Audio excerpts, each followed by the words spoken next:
നോക്കൂ, വിദ്യാർത്ഥികൾ എപ്പോഴൊക്കെ സമരത്തിന് മുന്നിൽ എത്തിയിട്ടുണ്ടോ അവരെയൊക്കെ ലേബിൾ ചെയ്യാനുള്ള ഒരു ടാക്ടിക്സ് ആണ് BJP RSS ഗവൺമെന്റിന്റെ ഭാഗത്ത് നിന്ന് വന്നിട്ടുള്ളത്.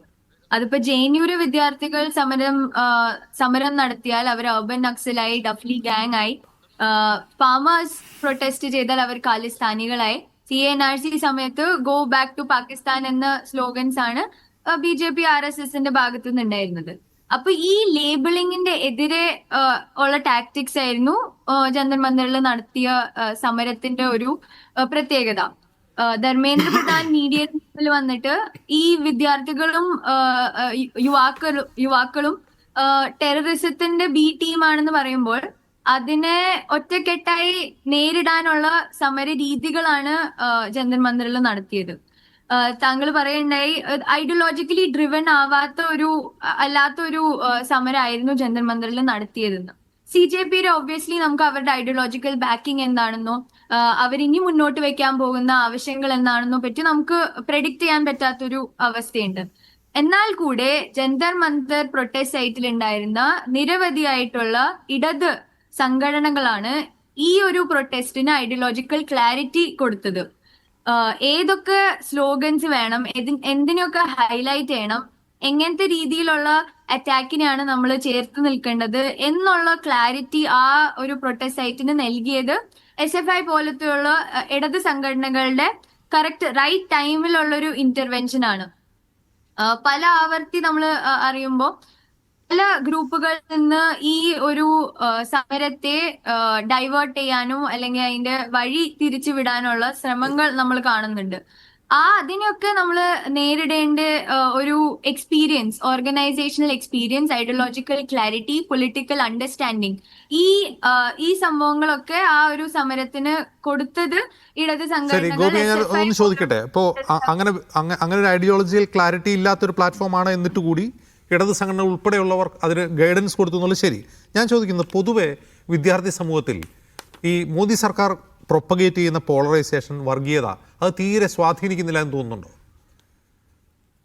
സ്വാധീനിക്കുന്നില്ല എന്ന് ഞാൻ പറയുന്നില്ല. കാരണം ഇപ്പൊ നമ്മൾ യൂണിവേഴ്സിറ്റീസിൽ പോയ, എക്സ്പെഷ്യലി ഡൽഹിയിലെ സെൻട്രൽ യൂണിവേഴ്സിറ്റീസിൽ പോയ ഒരു മേജർ വികാരം എന്ന് പറഞ്ഞാൽ പൊളിറ്റിക്കലായി നിൽക്കുക, നിങ്ങൾ സ്വന്തം കാര്യം മാത്രം പറയുക, പൊളിറ്റിക്സിൽ നിങ്ങൾക്ക് പറയാനുള്ളതൊക്കെ നിങ്ങൾ പറയാണ്ടിരിക്കുക, എന്നാലാണ് നിങ്ങൾക്ക് കൂടുതലുള്ള ഒരു അക്കാഡമിക് പ്രോസ്പെക്ടസ് ഉണ്ടാവുന്നുള്ളൊരു പൊതുബോധം അത് വളർത്താൻ വേണ്ടി ABVP പോലത്തുള്ള വയലൻസ് പരിഷത്തും ബാക്കി BJP RSSന്റെ അഡ്മിനിസ്ട്രേഷനും അവര് യൂണിവേഴ്സിറ്റിയിലെ നടക്കുന്ന പൊളിറ്റിക്കൽ റിക്രൂട്ട്മെന്റ്സ് കാരണം ഈ ഒരു പൊതുബോധം വളർത്താൻ കുറെ വർഷങ്ങളായിട്ട് അവർക്ക് സാധിച്ചിട്ടുണ്ട്.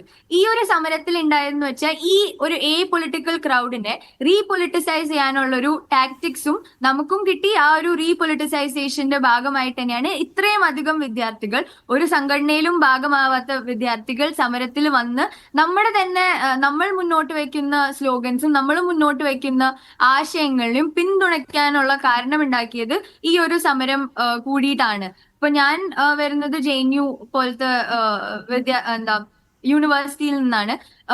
സമരത്തിന് പങ്കെടുക്കാൻ വേണ്ടി ഡൽഹി യൂണിവേഴ്സിറ്റി, ജാമ്യ, AMU, രാജ്യത്തിന്റെ പല കോണിൽ നിന്നും വിദ്യാർത്ഥികൾ ട്രെയിൻ പിടിച്ച് വരുന്നുണ്ടായി. ആ വിദ്യാർത്ഥികളൊക്കെ നമ്മളോട് വന്ന് പറയുന്നുണ്ടായിരുന്നത്, എനിക്കും ഈ സമരത്തിൽ പങ്കെടുക്കണം, നിങ്ങൾ മുന്നോട്ട് വയ്ക്കുന്ന ആശയങ്ങളെ പിന്തുണയ്ക്കണം, നിങ്ങളുടെ നിങ്ങളുടെ ഓർഗനൈസേഷനെ കൂടുതൽ എടുത്തറിയണം എന്നൊക്കെ രീതിയിലുള്ള ഒരു പൊളിറ്റിസൈസേഷൻ ക്യാമ്പയിൻ നമുക്ക് നടത്താൻ വേണ്ടിയിട്ടുള്ള ഒരു ഫെർട്ടൈൽ ഗ്രൗണ്ട് ആയിട്ടാണ് ഈ ഒരു മൂവ്മെന്റ് മാറിയത്. And to a large extent ഈ ഒരു ജനറേഷൻ നമ്മൾ മുദ്രകുത്തി പൊളിറ്റിക്കൽ, അവരും സ്വന്തമായിട്ട് വിശ്വസിച്ചു പൊളിറ്റിക്കൽ, ആ ഒരു ലേബിളിങ്ങിന് മറികടക്കാൻ വേണ്ടിയിട്ടുള്ള ഒരു ഇമ്പോർട്ടന്റ് മൈൽ സ്റ്റോൺ ആയിരുന്നു. ഇപ്പൊ വിദ്യാർത്ഥികൾക്ക് പിന്നിലേക്ക് നോക്കുമ്പോൾ ഒരു ഹിസ്റ്റോറിക്കൽ വിക്ടറി തന്നെയാണ് ഇന്ന് ധർമ്മേന്ദ്ര പ്രധാന്റെ റെസിഗ്നേഷൻ.